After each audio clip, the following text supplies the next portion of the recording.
Okay, okay, good evening everyone, and welcome to the Peacedale Museum of Art and Culture, South County's oldest museum. I'm Lisa Fiore, President of the Board of Trustees, where I work with fellow trustees to preserve this museum as a historic perspective of the world around us 100+ years ago. The artifacts on display are from many cultures throughout the world, raising awareness of the complexities and similarities of the global population. Our mission's focus is education.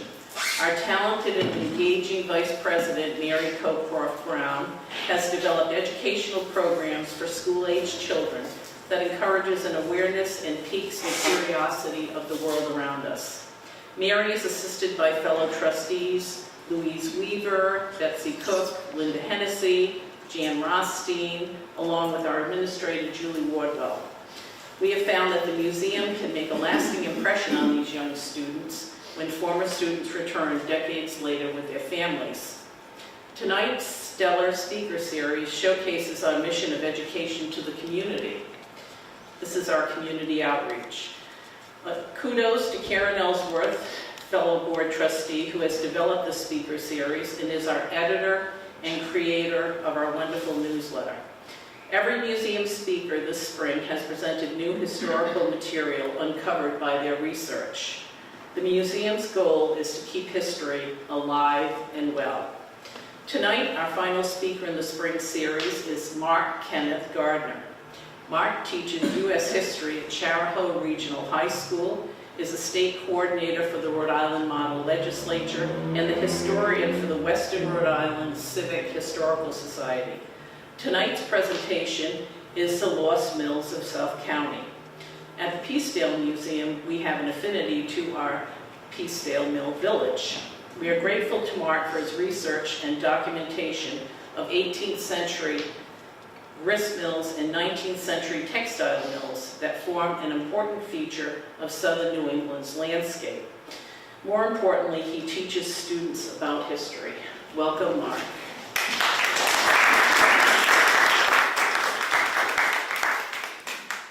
All right, thank you.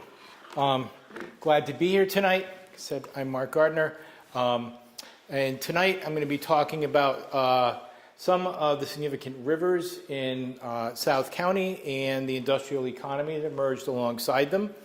And while the mill economy is no longer really with us anymore, the sites still are. And part of the reason why I got involved with this, I've been doing all kinds of stuff with history for a long time.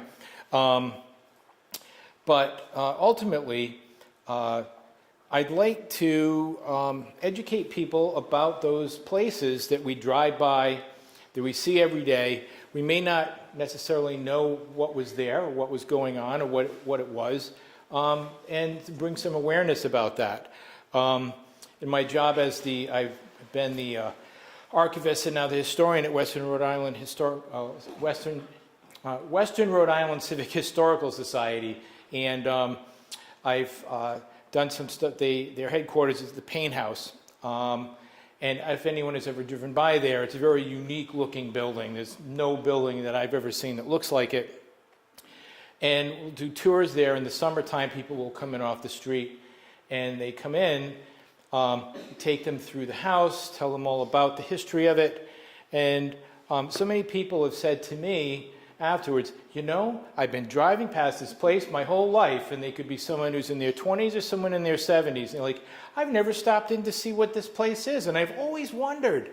So a few years ago, I was on the board at the South County History Center, and we were looking at some ways that we could connect from the smaller region of Pettaquamsket to the larger region of South County, and I suggested, well, maybe we could do something about these lost mill towns. And everybody on the board said, that's a great idea, Mark, you should do that. So tonight's presentation is partly along with those lines of putting something together for that. I've done presentations all over South County, up in Boston. I did a course at the OSHA Lifelong Learning Institute a few years ago about this. And a lot of stuff I was doing, I'm set aside, or I've walked away from a few things because I really want to put this together as a book. And I haven't really had the time to do that. So I want to thank the Peacedale Museum of Art and Culture for putting this on today. We're looking at layers of South County history. Onions have layers, ogres have layers, South County mill towns have layers. And that's going to be another theme of the talk tonight. Let's see. Is this going to go? So the first layer are the colonial sites, the colonial mill seats. When the English arrived here in New England, they were bringing their economic practices with them. They were trying to take a piece of merry old England and just recreate it here in New England. And among these were bestowing seat privileges to people who were willing to build and operate mills at suitable locations. These first mills were pre-industrial, they were essential to the local economy, and they were really only built for that purpose. During the 1600s, early 1700s, we don't really see mill towns. We see a mill and maybe the miller, and that's about it. We do see, by the time we get closer to the American Revolution, bigger settlements. People are attracted to these because they're essential places when there really weren't any. But even by the American Revolution, these weren't like here, where there's all kinds of stuff right here, and a lot of it was centered around, the hazard mills. Really, you just have a grist mill, a sawmill, a few houses, maybe a store and a blacksmith, and that would be the size of it. So these weren't very big before the American Revolution. So how did they decide where they were going to put one? They needed a place where the ground could absorb a lot of runoff. A forested place would be best. And they needed to measure the flow of the stream to determine how much power the stream would be able to deliver. And some technical terms to go with this. The head is the percussive stage of the distance that it takes the water to hit the wheel. And the fall is the gravity stage, where that's actually the action of water going up against the wheel.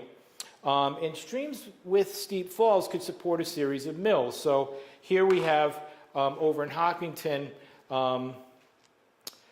near Rockville, there's a whole bunch of, there's Rockville, Centerville, and Moscow are all within about a mile of each other, and it's very steep through there, and you can get a pretty good head of water going.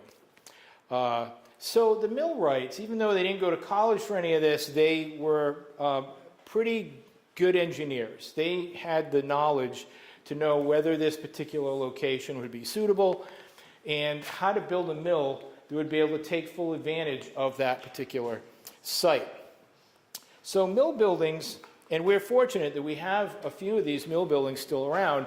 They were very utilitarian. They weren't decorative.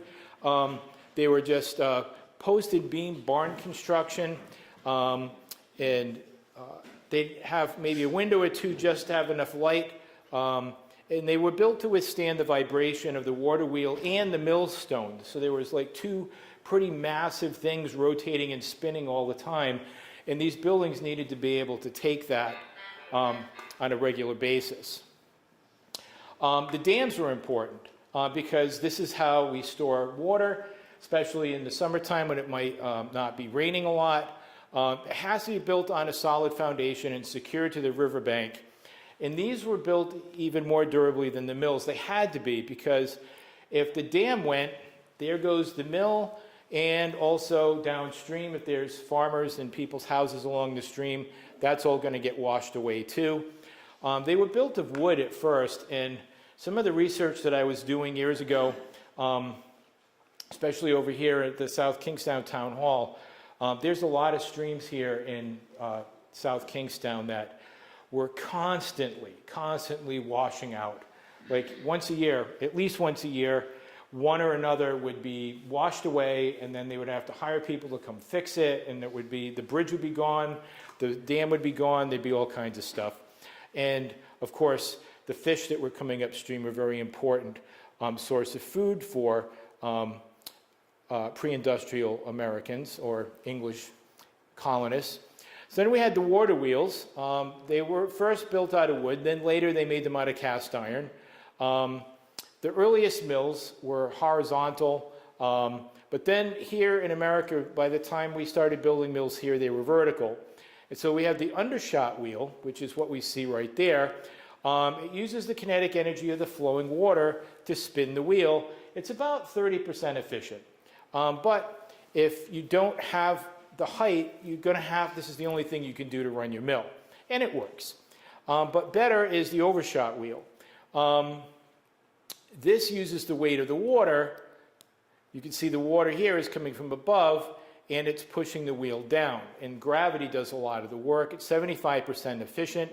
We also have the pitchback wheel where it spins the opposite direction.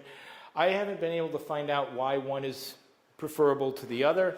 Maybe just the miller and the guy building the mill liked one over another one. I don't see that any one is more efficient. Then you had the breast wheel. If you couldn't get this height to drop the water down, then if you hit it just above the middle there, you could get 65% efficiency. So this was, the overshot was the best, then the breast wheel, and then last but not least is the undershot wheel in terms of harnessing power from the stream. So now let's look at some of the mills that they built around here. So grist mills were for grinding up grain and make it into flour. A major part of it were the grinding stones. They needed to be balanced, and they also needed to be sharpened on a regular basis. There were guys that's all they did. They were itinerant dressers. They just went from one mill to another, sharpening the stones. By the time they finished one and they got to the next one, it was time to sharpen it. So they just kind of did the circuit, sharpening all the grist mill stones.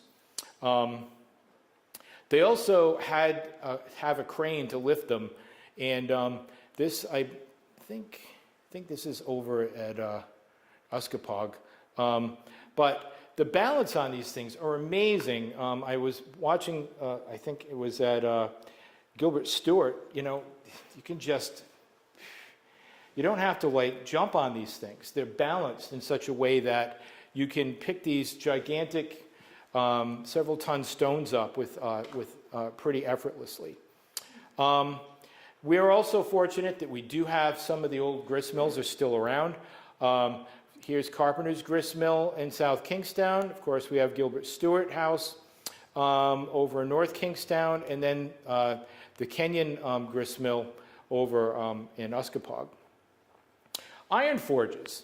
We don't really think much about iron manufacturing here in New England, but in the colonial period, it was really the only game in town. And there is some, iron around here. It's not good, but it's better than nothing.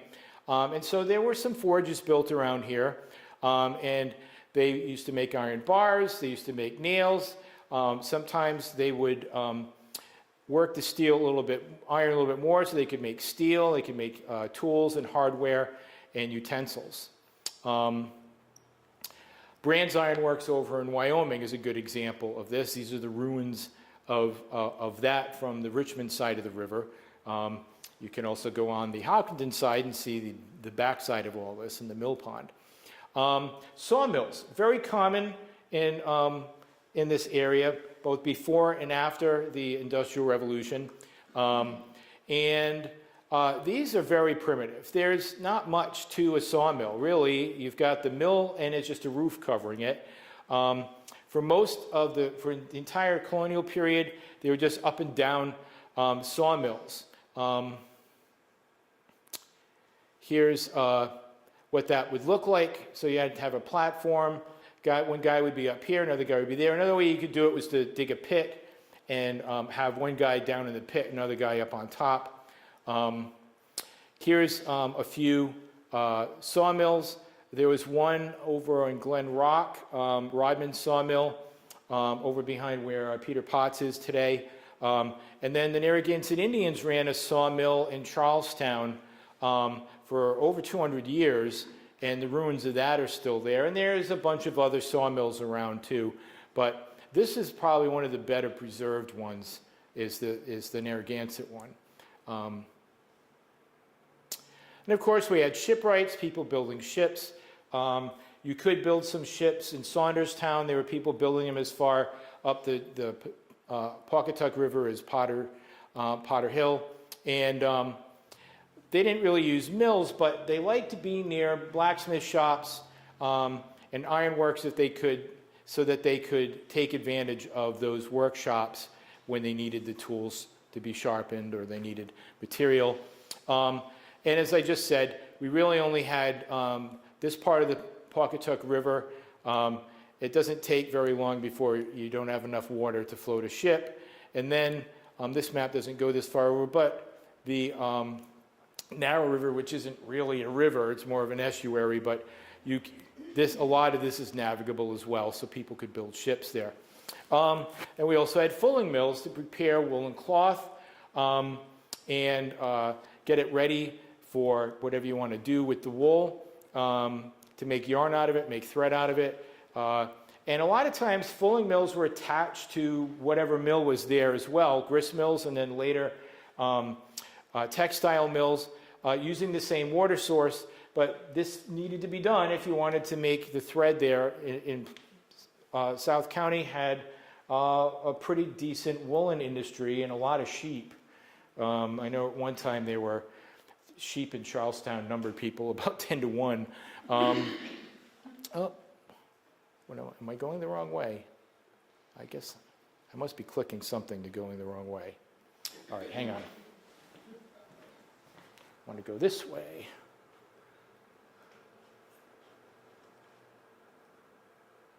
All right, carding mills also were important for breaking up cleaning fibers and getting them ready to make cloth out of them. So you do see in some places you'll have fulling mills and you'll have carding mills during the colonial period. We also had cider mills. And this is basically just to extract apple juice, which you could make cider, but the colonists really loved hard cider. That was the main point of making crushing apples, was to make something alcoholic out of it. There's no evidence that any of these were water powered. Some of them they probably weren't, but cider, it's pretty cool. Snuff mills ground tobacco into a powder, and then they aged and fermented it, and they mixed it with spices, and then people snorted it and thought it was healthy. And there were a bunch of snuff mills in South County as well. Of course, we know all about the Gilbert Stuart birthplace. There's a great snuff mill there. I don't believe it's the original snuff mill. They bought this and brought it in, but it's the same principle as the one that would have been there originally. If you ever get a chance to see that in action, it's pretty cool. So one of the things that happens because of just population growth is the development of towns, and that will have an impact later on our little mill villages. So this is Rhode Island today. We got 39 towns or cities. But the first few years, we just have a bunch of settlements along the coast, very close to the coast. And if we were to superimpose this over Indian villages, you'll see that they were built very close to Indian settlements in the beginning. By 1660, we have a bunch of other things going on, particularly Connecticut decides that it actually owns all of South County, and they would press that claim for over 50, 60 years. So the king stepped in and said, all right, this belongs to the king, we'll put it in Rhode Island, and then we'll let people battle it out in court. And in 1669, the town of Wesley was formed. This is its eventual borders. The actual settlement was down here. None of the people actually bought the land, moved there, but they sold it to farmers who did move over there. And then Kingston was created in 1674. It was mostly done to kind of combat the claims of Connecticut. There were people in Wickford, there were people over in Pettaquamsket or Tower Hill, but not really a town. After King Philip's War, this area here was kind of carved out of there to reward people who had lost property or damage during King Philip's War. Rhode Island sets up a court system in 1703. That's a little bit of what was Providence County. Today it's Kent County. Over here we have Newport County and then Kings County or South County. So there were 3 counties to begin with. There's Westerly, there's Kingston, and then we have South Kingstown, which was carved out in 1723, and of course, Narragansett, which came along later. This is the original boundaries of Charlestown. There's Exeter, Richmond, and then Hopkinton. So there's our South County towns. And a lot of the reason why these towns formed was because of the rivers. In the wintertime, it was difficult to get to the town business. If you had to go to, you're a juror or something like that, you're going to have to cross some of these streams, these rivers. It was also a great distance. The roads are terrible. And so starting with South Kingstown, they began complaining about how hard it was to get from one part of the town to the next. But the thing is that we have these rivers, and very often, while Wesley and Hopkinton separated themselves during the colonial period, during the Industrial Revolution, we're going to see a number of mill towns forming along these rivers, and they're going to be in both towns. They're not going to really care that, okay, half the mill village is in Hopkinton and half it's in Richmond. That's just where the water power is. So let's take a quick look at colonial era mills by town. So Westerly, around 1700, they built a dam across the Pawcatuck River at White Rock. And they had tanning vats and a grist mill there. Bradford, which is about 6 or 7 different names, was originally called Shattuck's Weir or Shattuck's Weir Bridge. And then by 1758, there was a small industrial complex down there, sawmill, grist mill. Potter Hill, there was a grist mill and a sawmill. There's also shipwrights that were interested in, because you could actually float things down the river to get it out to the sea. North Kingstown, Kenneth, there were actually some sawmills and grist mills there pretty early. Davisville, you had a grist mill there by 1700. In Hamilton, you had a grist mill, wheat and a fulling mill, and then a wharf, and then a blacksmith shop by 1741. Cocomscussock, or Smith's Castle, which was Roger Williams' Indian trading post, and then eventually was Rhode Island's first plantation around 1690. They had a cider mill that was pretty well known, and then we had the Gilbert Stuart birthplace, and the millstones there date back to 1757.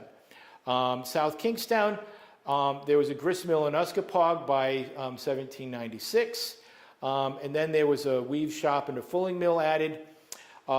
Before 1700, there was a mill estate in Wakefield, according to a deed, and there were more grist mills. We know that where we see in Wakefield now on the Saugatucket River, where like the car dealership and the other mills, these were actually further upstream. They're probably closer to where the theater group is and the water fire. Then Peacedale, there was a grist mill there, linseed oil. Glen Rock, there was a grist mill and a sawmill. And we have to remember that originally Narragansett was included in South Kingstown until the late 1800s, early 1900s, it carved off. But it didn't have any rivers or brooks of a sufficient size, so there weren't any water-powered mills, grist mills, or textile mills in Narragansett. So moving on to Charlestown, we had seen pictures of the sawmill that the Narragansetts built. Cross Mills, there was a grist mill there by 1709, and that was in operation until 1930. There's mill gears under some of the buildings that replaced the grist mill. I actually, when I was in elementary school, I was friends with a kid, went over there and he said, "Hey, check this out." And he opens up this trap door and you could see all the machinery underneath the building there, and it was the guts of this grist mill. Then Shannock, there was a sawmill and a grist mill there. by 1759. Kenyon, Holberton's Mill, there's a sawmill and an iron works there. Exeter, there was in Exeter Hollow a sawmill, a nail factory, and a trip hammer. And then there was a grist mill along Paris Brook out here in the western part of Exeter. Richmond, Shannon, there was a sawmill and a grist mill there. Wyoming had a grist mill. Woodville, there was a grist mill, and there was also supposedly an ironworks there really early in 1663. I haven't been able to get any other information other than that there was one, but that's curious. Uskapog, there was a grist mill there very early. By 1706, there's a weave shop there. Tug Hollow had grist mills, sawmills. Locustville and Hope Valley had a grist mill. And Kenyon, of course, we mentioned them before because it's right next to Charlestown. So again, we start to see this crossover between some of the towns. Hopkinton City, there was a grist mill, a sawmill, a tannery, a blacksmith shop, a distillery, and a tavern. I think they were really trying to live up that idea that it would become a city. If we just build it, they will come. The distillery is interesting because rum was a big business in Rhode Island as part of the triangle trade. So more than likely, they were getting molasses from Newport, turning it into rum, and then trading it back. George Potter, Potter Hill, Locustville, what we call Hope Valley today, Carpenter's Mill and Dam was there, and Ashaway had a blacksmith shop by the time of the Revolution. So now Layer 2, the Industrial Revolution, which we could say for South County is around 1800 to 1950. The putting out system was definitely starting to be worked on during that first decade, and they began putting mills in around here before the War of 1812, and then afterwards everything takes off. And so some places people bought grist mills or the rights, and they tore down the old mill and they built something totally brand new to do textiles. Other places they said, here's a place that we could build a mill. None have been built here before, and that's what we're going to do. And so they still kept a lot of the grist mills and other mills. They weren't all torn down and turned into textile mills. There were a lot more water power sites put into use after 1800 to power textile mills. So it would be worth taking a second to talk about water power in South County. Thank you, Ice Age. We have what we call the Charlestown Moraine, where the glacier melted and left a big pile of dirt. As you're driving down Route 1, look off to the right, and you'll see the big pile of dirt. It's still there. Those hills along the side of Route 1 as you're heading south that are on the right, that's the moraine.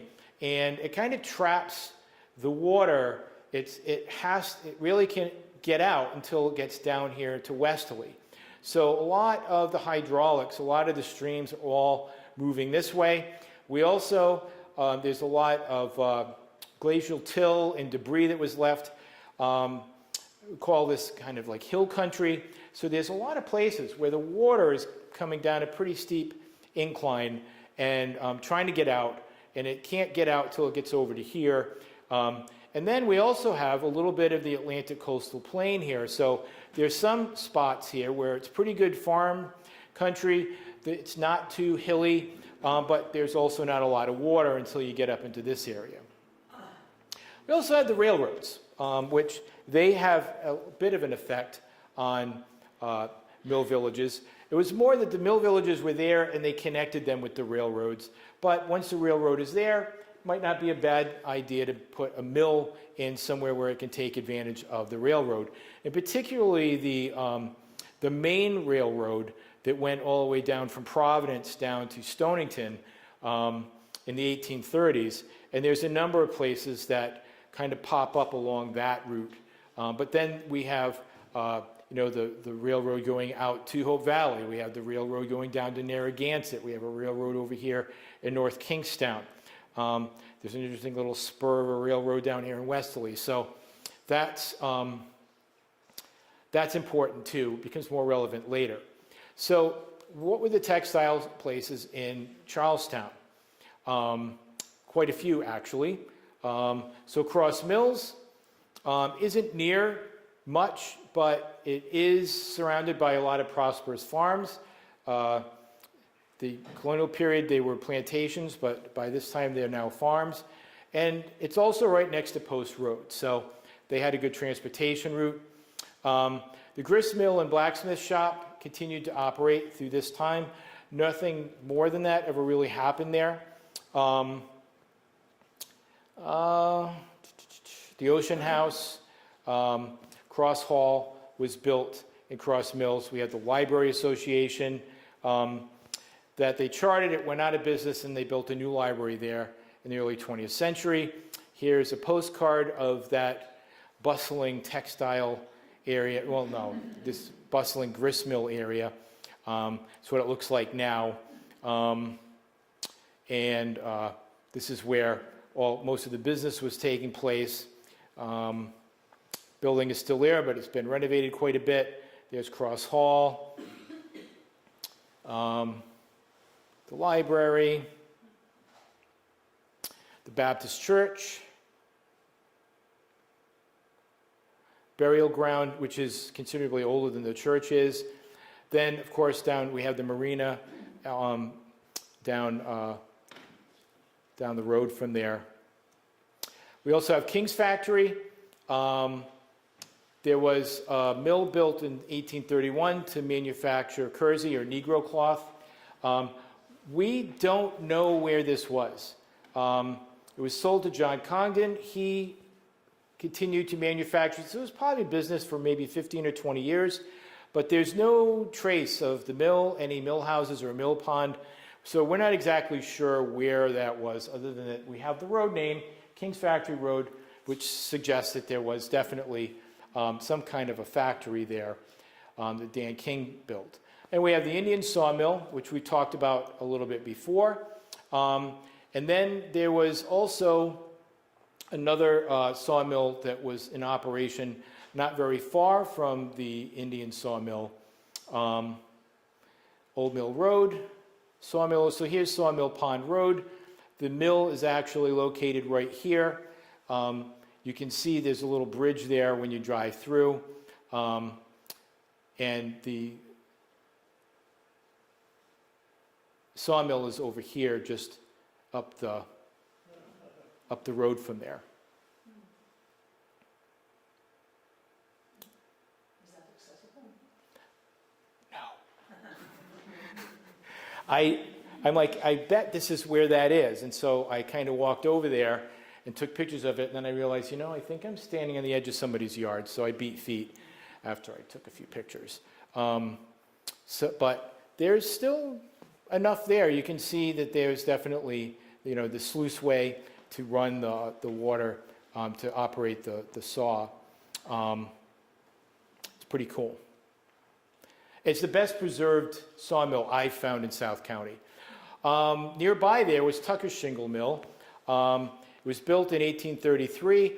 It seems like he had some idea that the railroad was coming, so he built this. He bought the property there when he knew that they were surveying the railroad because it was right next to it. He turned out nearly 200,000 shingles a year, according to a centennial account. This was the largest shingle mill in Washington County. It was abandoned sometime after 1895. There's no more ads for it after that. There's some ruins of that there too. Here's an ad for it. He's Tucker, Charlestown Shingle Mill.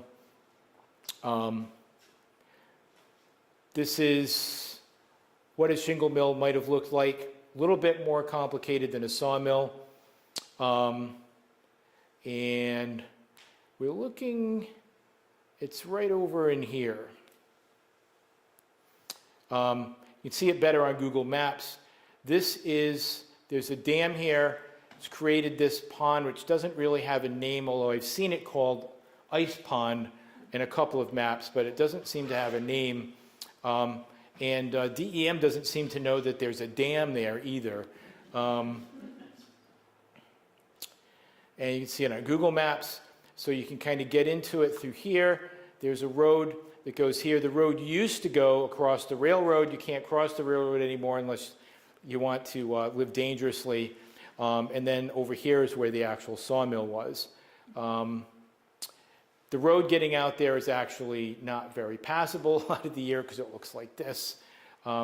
So that was my car. I walked around it. Missed the train, which doesn't take very long for those. My friend that worked for the railroad was like, "You're crazy going over there. You're going to get killed." There's the mill pond. There's the dam.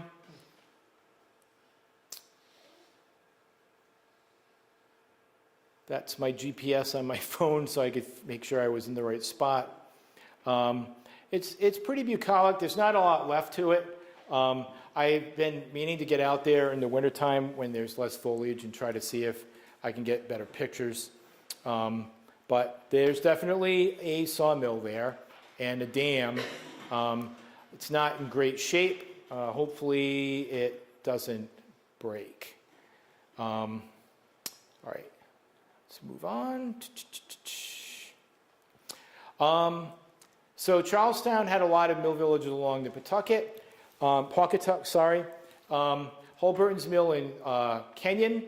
There were a bunch of mills there, and Kenyon Mills is really the only functional industrial village left in the area. All the other mills have shut down.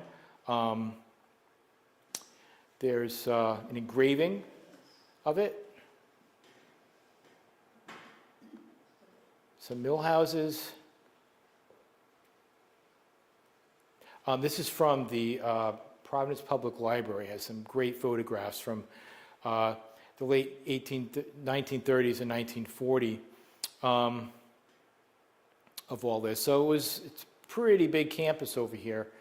Again, it's right on the railroad.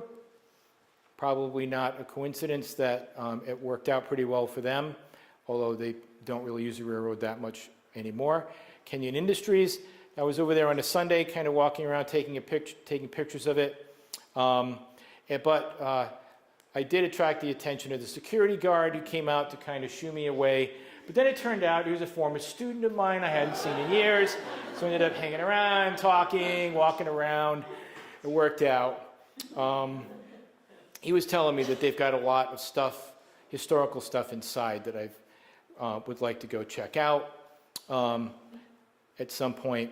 So this is still an operating mill building, mill factory. They're still making stuff there. Shannock, there were two mill sites there, the Upper Falls and Lower Falls. The first factory in the lower side, cotton and woolen goods, starting in 1834, caught fire, replaced by a bigger mill. There's a lot of great signage there too, if you ever get a chance to go over there. It explains the whole history of it, so I won't go into great detail here, except to just say you should go down there and check it out because there's a lot of great pictures and information on these signs. And there's part of the mill building peeking out from the foliage. Chimney is still there. Then we have Clark's Mill on the Upper Falls. And this people are more familiar with. They were definitely in business in the 1840s. And then it caught fire and they made a bigger one. They built it out of stone, which burns less than the wood does. And in 1902, the Columbia Narrow Fabric Company built a large addition to all this. And then they built a residential community called Columbia Heights, which is still exists in Charlestown. They operated into the 1960s, but they've been idle ever since. Shannock has kind of come back, though, as a kind of a nice residential community. A lot of work has been done on studying what all the buildings were. Here's some postcards and some great images of what it looked like back in its heyday. And now this is kind of what it looks like now, or this is what it looked like, I don't know, I probably took these pictures 3 or 4 years ago now. And a lot of it is... Just so you know, that's all a zero now. That's all been removed. Is it? Everything you saw there is gone. Okay. And there's a great developer coming from Newport. It's going to come in and probably build... He's in the process with the town and everything. He's Oh. thinking about putting little cottages in maybe, not a lot. Interesting. Really open the place up. Well, I'm glad I got in there and got some of the last those are, pictures. historic. Um, In Shannon, yeah. Yeah, take a ride through it. It's been nice. And there's still some great mill housing that's still left over across the street. Horseshoe Falls, of course. Most people, That's my house. that's your house. Oh, lucky duck. I praise it every day, every morning. It's beautiful. Yeah, that's a great spot. Today it's been wild. If you've been on the rivers. Yeah. So both sides of the river, they've torn everything down, or is there still some, a little bit The left? turbine house is there. He's going to do something with that. He's going to preserve the turbine house. He's actually in the process of taking the turbine housing out so he can actually put a floor in it. Okay, He's the guy that's building the restaurant on the Charleston side in the old big building, the old Pioneer Store. okay. And that's already 80% ready. He's been working on it for 8 years. And he's 80% ready. He's from Newport, very successful young entrepreneur. So we're hopeful. Wow. I'll have to go down. You Take know, a ride. I grew up in Charlestown, and every time I drive around, I see something that has changed. Yeah. You know, just wait 6 months or a year, drive through. It's like, that wasn't there. This is new. What happened to that? But yeah, so there's still a lot of great... And that's where the restaurant would be, in the first floor of that building. Yeah, and it's all been done already. It's 85. That's right across the street from the fall. What's that? Right across from the falls. There's freezers in there already, and so we're just hoping. You know, I'm 74 now. I've been there for 45 years. I've been waiting. Yeah. And watching it fall apart, too, for most of that time is Yeah. probably a little But I watched discouraging, the but rebirth, and it's been great. it's... But it has had a renaissance, definitely. A lot of great river views, too. So then we have Carolina, or what was originally called Nichols Bridge. Rowland Hazard built a mill there in 1841, and then he named it and the village around it Carolina after his wife. There are mills, a school serving both towns and residences in Charlestown, but there's a lot of houses on the Charlestown side. And there's a lot of interesting architecture there because at the point in time when they built all this stuff, Greek Revival was kind of all the rage. So there's some Greek Revival architecture there, and then there's some Victorian houses. These closed in 1935, and it's been a residential area rather than a factory town ever since. Lots of studies have been done about this and drawings that you can find connected with its status as a historic district. There's some pictures of the workers outside the mill. Here's another picture of the mill back when, around the time that it was, it probably had just closed in 1935. There's the edges of Carolina, I would say, where the fire company is. Please drive slowly. I would agree with that. Every time I come out of Shannock Road, someone's trying to run me off the road. There's the Octagon House, which is pretty iconic for the area. I'm dating myself here because this has been fixed now for a few years. But when I went down there to take the pictures, they were tearing the bridge up and they're rebuilding it. I'm going to say the bridge was built during the Depression, and then they rebuilt it. And so some of the buildings have been renovated, some of them not renovated, so it's kind of an interesting mix if you walk around the campus there, that you'll get some things that look like this. that are kind of open to the elements. And then you've got other places that the roofs are on. It's all shingled. It's got good glass. It's all closed to the elements. So there's a number of buildings that have been preserved or renovated. Looking at it from the Charlestown side, there's a lot. The way that they engineered the rivers is pretty interesting, which is why it took so long to build the bridge, because they needed to build like 3 bridges to get over everything. Some of it is dry today, but at the time that the mills were in operation, there would have been water going through all of these.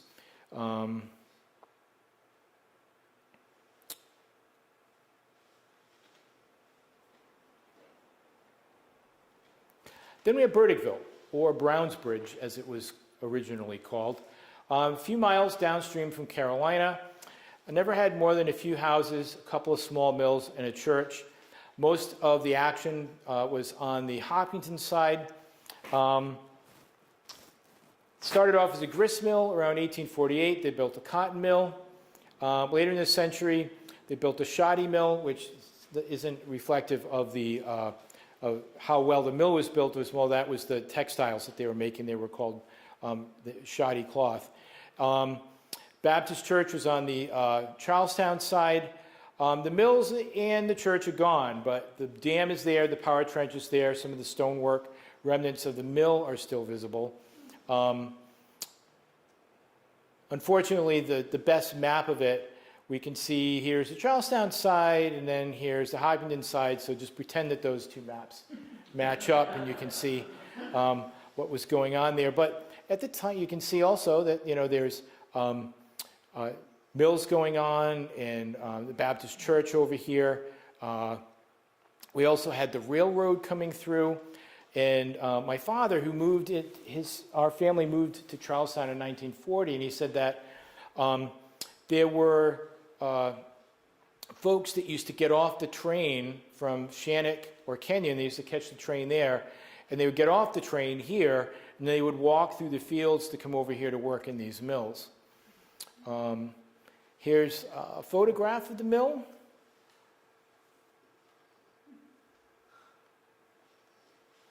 Here's the old bridge, the wooden bridge that was there. They tore that down at some point when I was a kid and redid it. There's the dam. Now let's take a look at Westerly. Bunch of old... Westerly actually is one of the few places where there's still some industry going on, but a lot of these places, not so much anymore. So let's take a look at Pawcatuck Bridge, which is what we would call downtown Westerly, or the village of Westerly. Here's the railroad bridge going into Pawcatuck long ago, and another shot of that, the Stillmanville Canal. Over here, if you can imagine, this is where the donut shop is, and then there's a bunch of stores over here and restaurants. This is going around the corner. Over here is Route 2. Here's a picture from probably the 1940s or 50s. There's another one from around the same time, McCormick's Washington Trust Building. That's what it looks like now. When I say now, within the last couple of years. And then here's a little history on the bridge there. And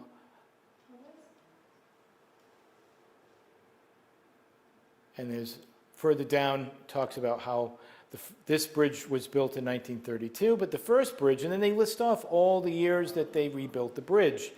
And I would guess that some of these earlier ones, there was probably a flood, washed it away, and that was because they didn't just rebuild bridges for the fun of it back then. This was the stone mill, and this is on the main drag in downtown Westerly, but there was a mill there back in the 1800s. That's what it looks like today. And again, downtown Westerly. This is Moore's, which is still an operating mill. When you go down, I think this is Beach Street. And that might be Elm Street over there, if I recall correctly. So this is still an operating mill. And they actually, the Moore Company, they're online. They manufacture cloth, shipped worldwide. Stillmanville, which is another one of those villages that was on both sides of the river. This is the Pawcatuck side, or the Connecticut side. This is the westerly side over here. This is looking at it from above a few years ago. Some of you might remember what happened to that particular mill. There was a big rainstorm. The mill had been empty for a few years, and it started to fall down. It got condemned. And actually, there's kind of a... Stonington really kind of dropped the ball on this. They should have turned this into housing. There were people who were going to do that, but they wanted the town to kind of go in on it with them, and they refused to do it. They're like, nope. Well, then the building fell down, and then it cost the town like $1 million to clean up all the contamination, and now there's nothing there. So, a little lesson in historic preservation there. But on the other side of the river, the Moore Company has rehabbed some of the mills over there, and they're still hard at work.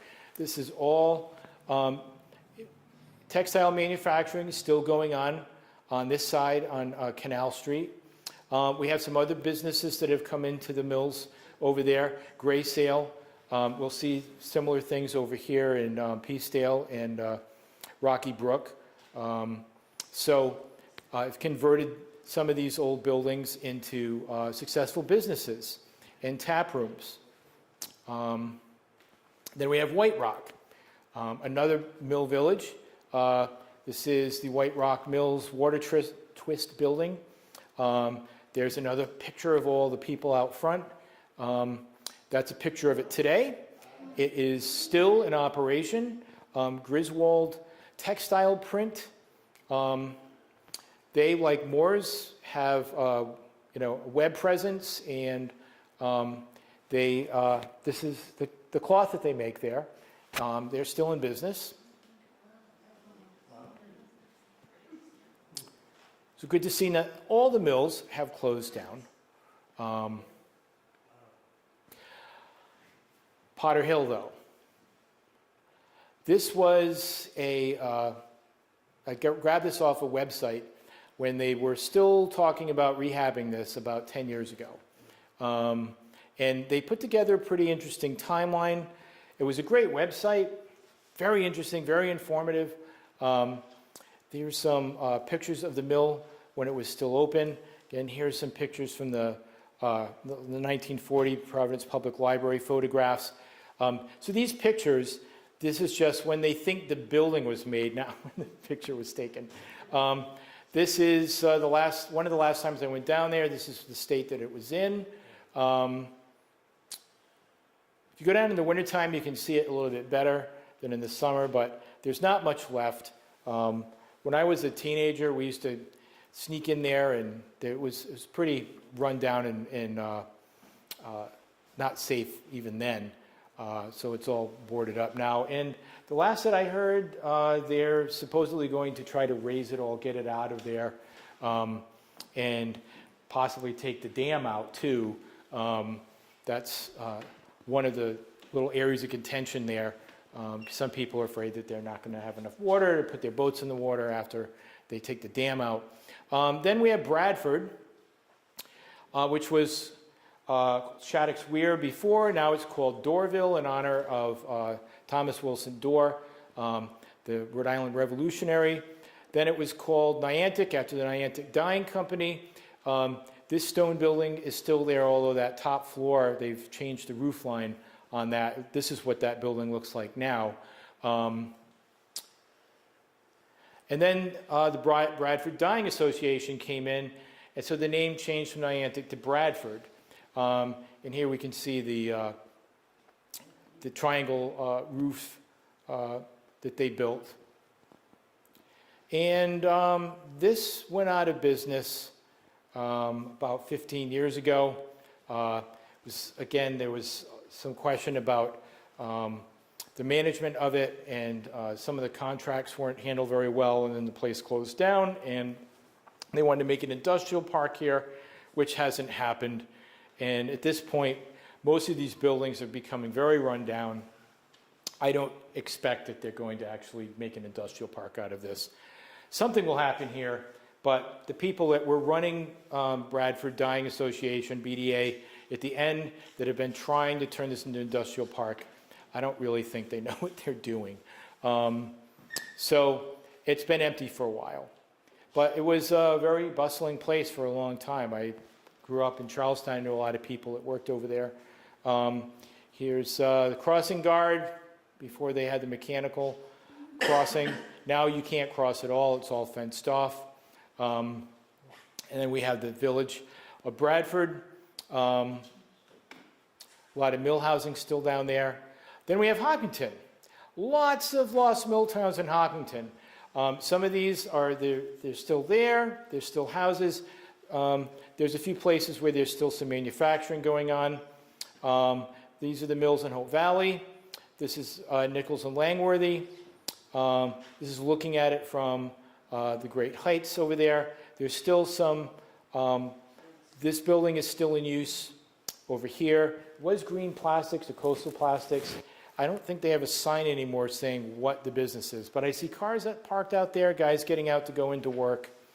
Although it was for sale a few years ago, so I'm not exactly sure whether it was bought or sold, what happened, but looks like it's still in business. Here's Rockville.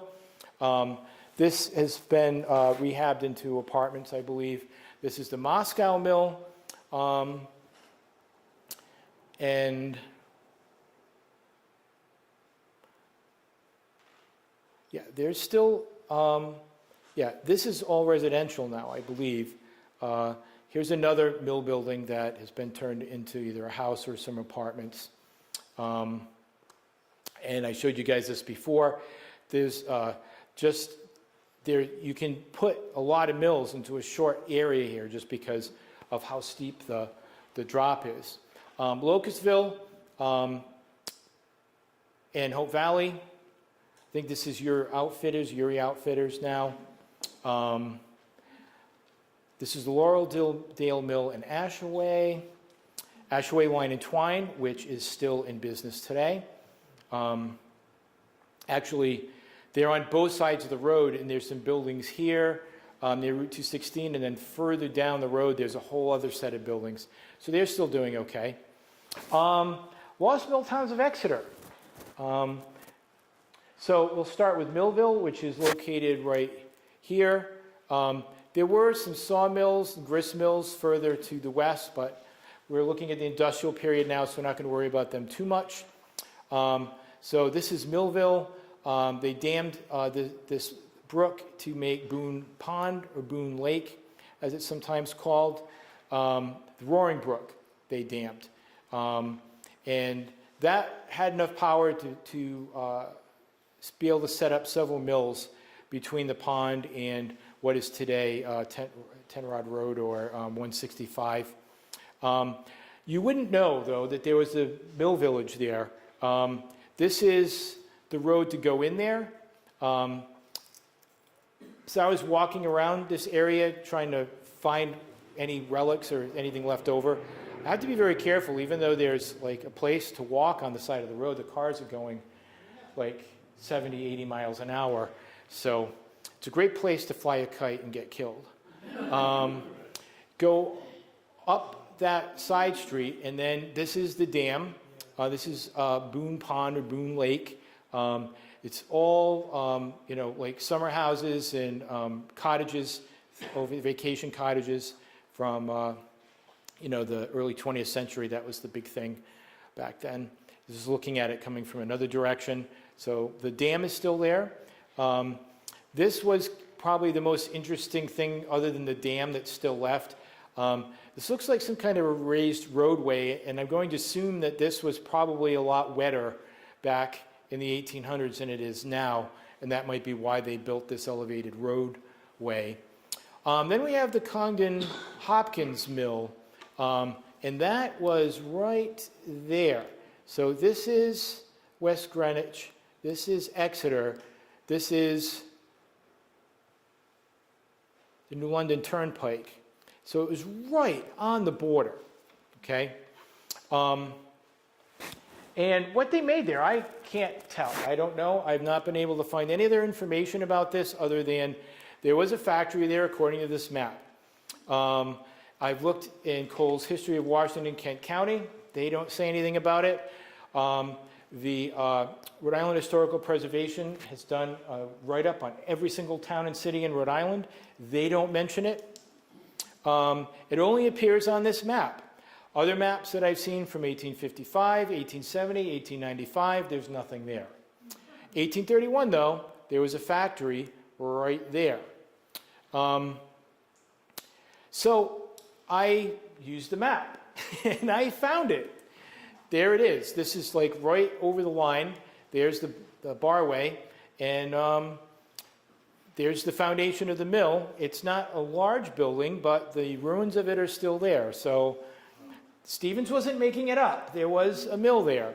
But how did they power it? That's an interesting question. In 1831, you mostly would have been either using water power or steam power. And, but there's no dams, there's no water anywhere near this place. So maybe they were using steam power. But how are you going to get coal, tons of coal, to a building over here? Just hauling, even though this was a nice turnpike, still would be prohibitively expensive to haul tons of coal to this building to run a steam engine. So maybe they were doing it with wood. I'm not sure how they did that. There's also no mill houses. There's no village around this. It's kind of by itself. Now, it is close enough to some buildings over here, and there were some mills up here, and there's some houses down this way that maybe people walked up and down the road to go work in this factory. What they made there and how they powered it, I don't know. Then we have Lawton's Mill in Lawtonville. This is probably the most iconic building still standing in Exeter. There was kind of an pre-industrial complex built there when Sam Bissell came along and then added a snuff mill. Then Thomas Lawton came along, and this is when it became known as Lawton's Mill in Lawtonville. This turned into a cotton factory with fulling, finishing, and warp yarn spinning. So they did quite a lot in there. By 1870, Lawton had died, and it was converted into a sash and blind factory, and then a shingle and planing mill. In 1912, it was bought by somebody who turned the whole property into a gentleman's farm, and they stopped manufacturing. And then the building kind of began to fall apart, but as we can see here, it had been renovated. So this is what it was looking like, I think in the, about 40, 50 years ago. It didn't look very good, but somebody bought it and rehabbed it. It looks like it could use some paint now. I hope they do go out there and keep it together. Then we have Fisherville in Exeter. There were 4 small mills. Again, just like over in Hopkinton, you had enough of a drop, you could build a bunch of mills in a short area. And so there were textile mills, flannel, yarn, twine. There was another factory about a mile to the west on Sodom Brook. And then, of course, Lawton Mill, which we just saw, was part of that whole area. So in 1857, Fisherville had a factory, several houses, a store, and a boarding house. But then the mill caught on fire in 1873, and they didn't rebuild it. Today, Fisherville is a hiking trail. One end of the mill pond, there's a stone dam that's still there. The other end of the river, of the pond, the beavers are hard at work. And there's a lot of hiking trails, so you can go walking all around here, and part of it is to walk past where the mill used to be. Then we have Hallville, which is nearby all this. 2 textile mills were built there between 1814 and 1825, and they produced wool yarn. By 1825, it had the mill waterways, a dwelling house, several other buildings. Then they converted over to a cotton factory. According to tax records, they didn't call it a wool mill anymore. Then it passed into the hands of the Hall family. They expanded the complex, and it became known as Hallville. Had a mill, store, post office, 4 houses. So it was kind of a bustling little settlement there at the end of the of the pond, and we can see where there's more than one mill going on. But then the mill caught on fire, and they didn't rebuild it. Then we have the Dawley Mill. It was a grist mill, and then John C. Dawley ran it for about 8 years. This is where his house still stands. It's the only thing that's still left of everything that was there. Again, we can kind of see all this. He sold his operation to the Halls, who converted the factory to make jeans. Okay, so went from a grist mill to manufacturing jeans, and part of the Hall's great industrial. But the mill caught on fire in the early 1870s, and that was the end of that. Here's the John C. Dawley house. This is still there. You can look it up. See, there it is on Google Maps. That's the only thing that's left of Hallville. Then we have Exeter Hollow. Sawmill, nail factory, trip hammer, cotton mill, school, a store, a post office, 8 to 10 houses, a tannery. You'll never guess what happened. The mill burned in 1874 and was not replaced.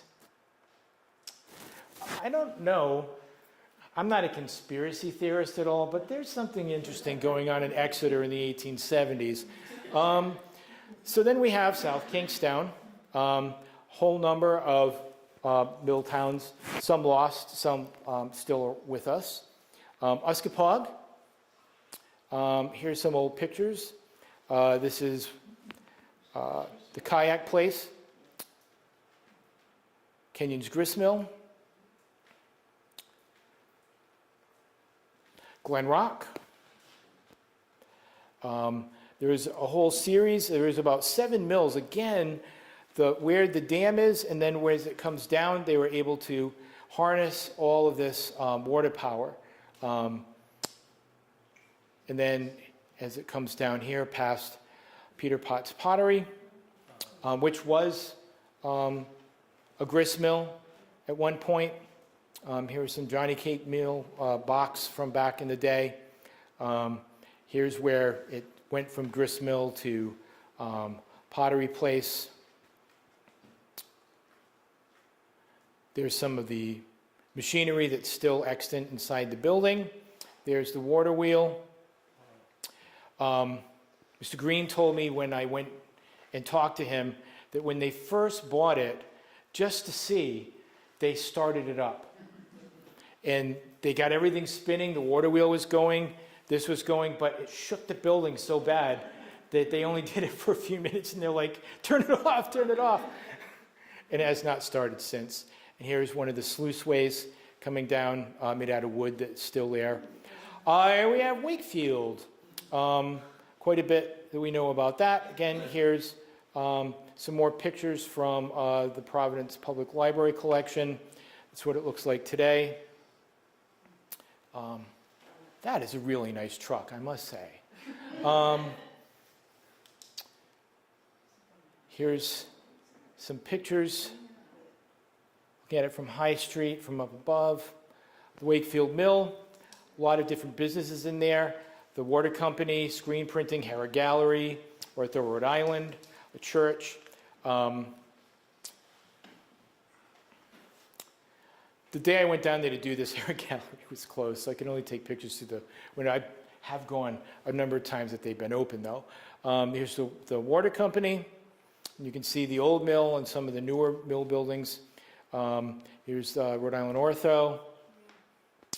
Then when you look at it from behind, you can see some of the other older buildings, whether this was mill housing or an actual some kind of textile manufacturing, it's hard to tell. Here's on the other side of the road is South County Ortho.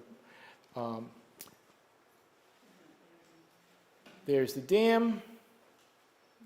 Again, some more mill buildings. Looking at it from the back.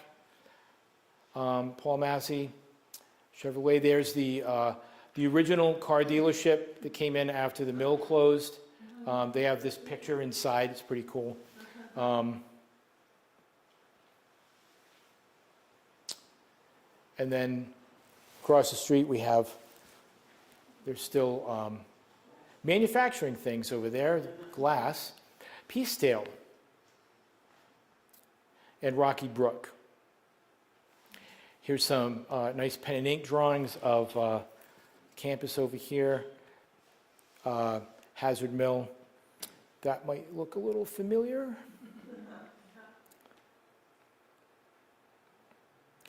And Whalers, which again, we're looking at how we are taking these old buildings and to get a new lease on life.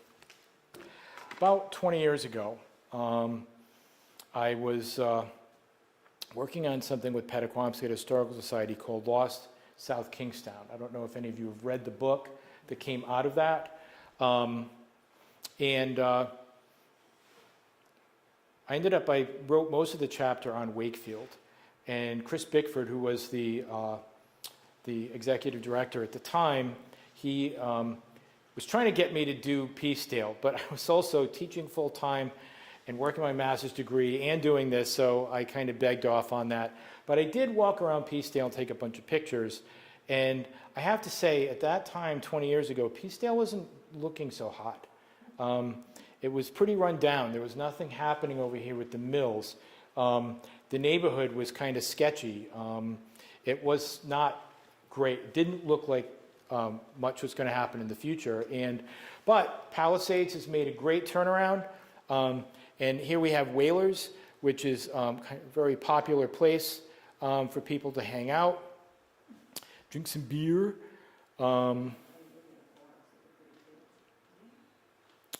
And this whole thing here it's all come back to life. We have the rock climbing place. I can't guarantee that all these places are still open because, again, things come and go. But, this is a big change from where it was 20 years ago. And a lot of the buildings are still there because they're being used. They're not falling down because there's heat on and people opening them and air moving around, which is always a good thing for a building if we want it to last. Rocky Brook, same thing. We had Rodman Mill over here.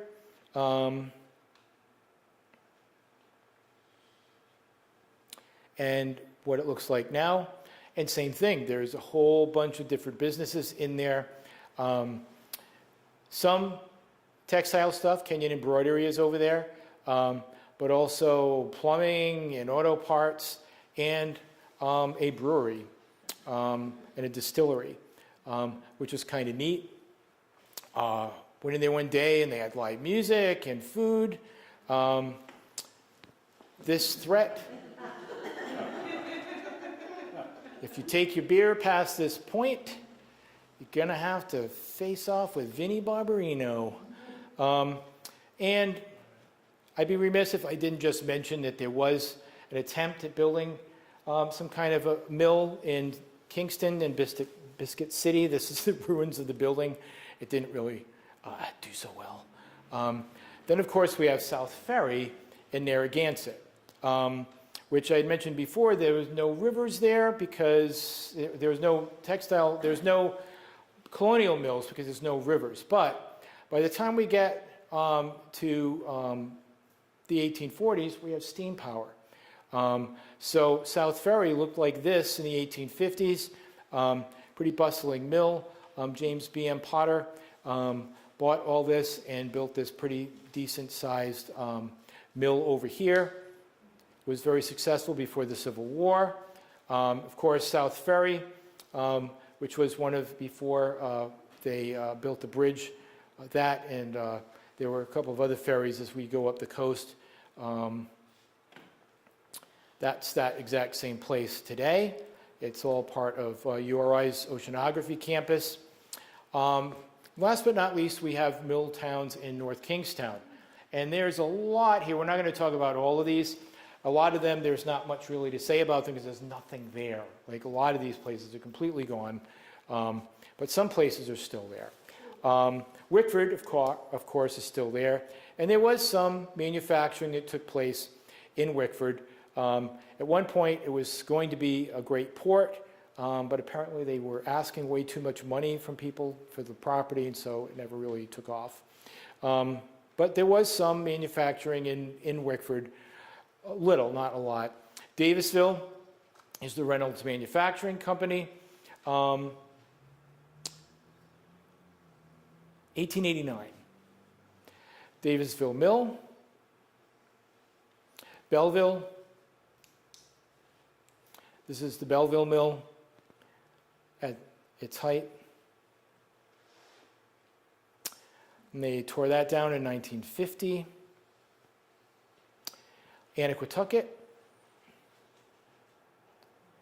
which, let's see, 1832 made red and blue flannel and Kentucky jeans.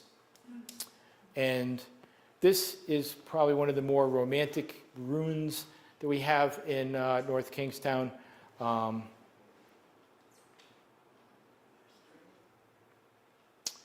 Hamilton Mills, which is still there. It's not a factory anymore, but it's been turned into apartments and condominiums.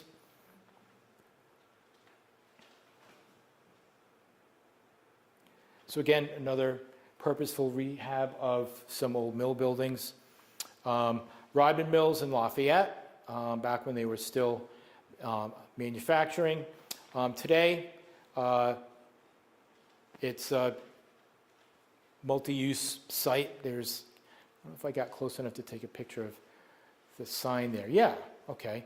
So again, like some of these other places, there's a whole bunch of different businesses, yoga, looks like physical therapy, financial place. This is probably some kind of a realtor, dance studio.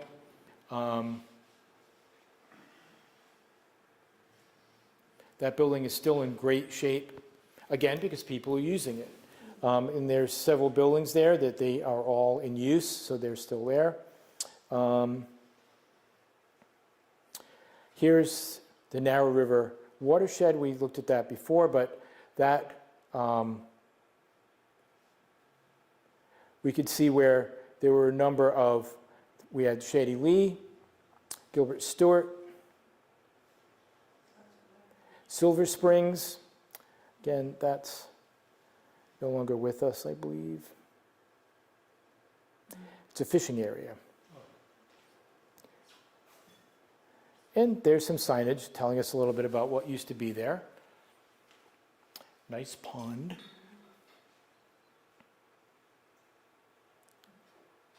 Dam is still there. Chapin Woolen Mill, Shady Lee.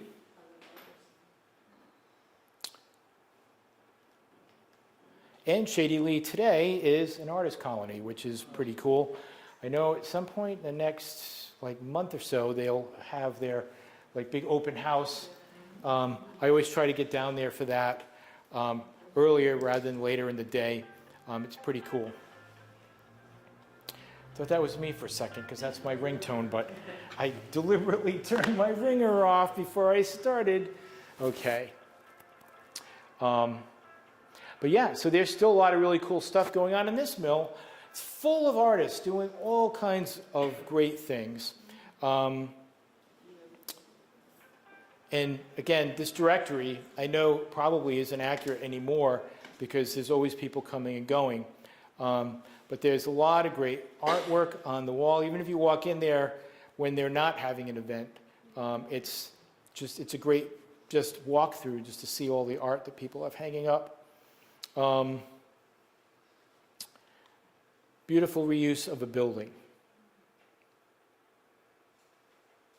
And some of the mill housing is still there. Again, it's still in use, so it's still standing. And I'll end with this. There's a couple of sites that I've found to be very interesting when I've gone to try to find out, well, what was going on here, what's going on there. So DEM has a map of Rhode Island dams with a link to dam inspection and inundation study reports. So if you're wondering if you live someplace where a dam could possibly wash your house away, I'm sure that your insurance company looks at this. But the neat thing is that there's dams all over the place that we have no idea today when we go by there that there used to be a mill there, that there was a textile manufacturing, grist mills, but the dams are still there. And so, it's kind of neat to say, okay, what's this? And then go out there and look. And sometimes oh, okay, that's what that is. And then other times you kind of have to go bushwhacking and you go out in the woods a little bit and say, oh, that's the ruins of something. The other site that's really neat is the aerial map site of Rhode Island. It starts in 1939 and goes up to the present. And you can set different layers when you're looking at it. And this also has been really neat to try to see how a particular place has changed over time. Although you can't guarantee that the map that you see in 1939 or 1947 is going to tell you very much. Some of them aren't that great. The photographs aren't very great. But there's some others that are very detailed. And it's really neat to kind of walk through like, okay, this is the house I just bought. What was here in 1939? What was here in the 1940s, the 50s, the 60s? And just going up through the present and seeing, oh, look, the house behind there wasn't there until 10 years ago. You could do some of that with Google Maps too, but Google Maps does not go back to 1939, so this is pretty cool. So I figured I'd just share that with you guys if you're interested in trying to find out something about where you live. The dam site is interesting, but I think this is even better. All right, and that's it. Thank you for coming to my presentation.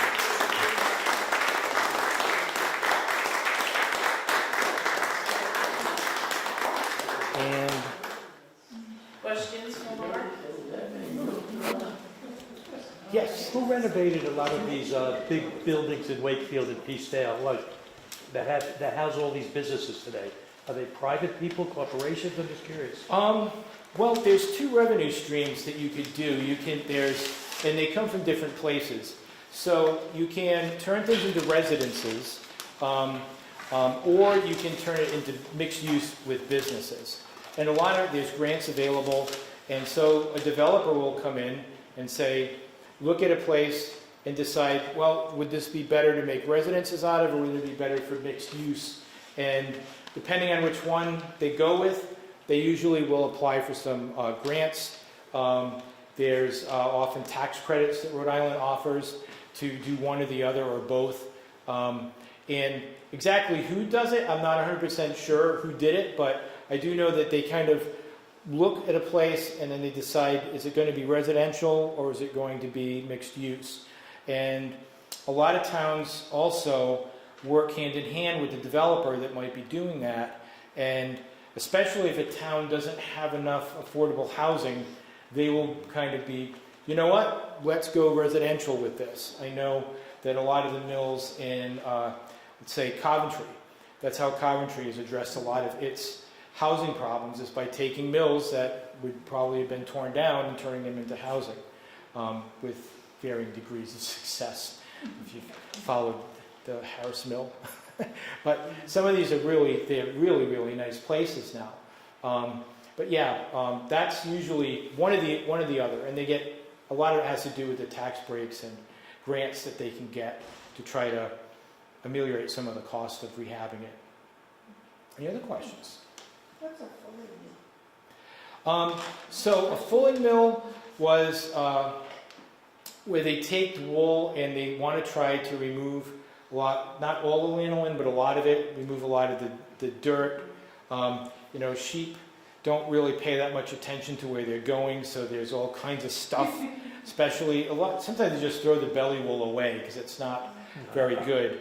But even, the back of a sheep, they'll walk into brush and woods and all kinds of stuff. And so it all needs to be cleaned. And part of it too, this was, I know this from my Roman history, is that urea, they would collect urine from people. And that's part of the cleaning process in a fulling mill, is to mix the urine in with it, let it sit, mix it around, and then rinse it out. when it's done, you wouldn't know that it's been soaking in pee, but it works. It works to help clean a lot of the oils, the lanolin and stuff out of the wool, so that then you can work with it. Thank you. Anybody else? What did I just? Yes.